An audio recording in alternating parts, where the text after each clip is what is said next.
સાબરકાંઠાના હિંમતનગરના મહેતાપુરા કોઝવે પરથી એક મહિલા તણાઈ ગઈ છે। મહિલાનો તણાતો લાઈવ વિડીયો સામે આવ્યો છે। મહિલા સહિત કુલ 3 લોકો પાણીમાંથી પસાર થઈ રહ્યા હતા। તે દરમિયાનની આ ઘટના છે। આપ જોઈ રહ્યા છો મહિલાની ફાયરના જવાનોએ શોધખોળ હાથ ધરી છે। સમગ્ર ઘટનાનો વિડીયો પણ સામે આવ્યો છે।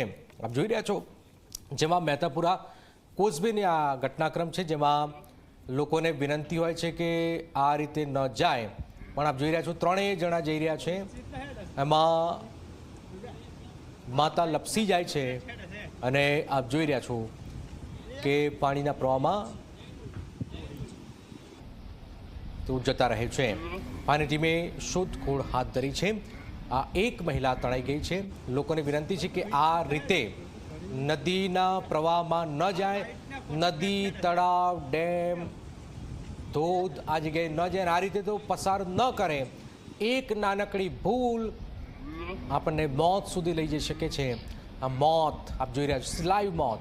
હિંમતનગરમાં એક મહિલા તણાઈ ગઈ। મહેતાપુરા કોઝવે પરથી આ એક મહિલા તણાઈ ગઈ હોવાની હાલમાં ખબર છે। મહિલાનો તણાતો લાઈવ વિડીયો આપ જોઈ રહ્યા છો।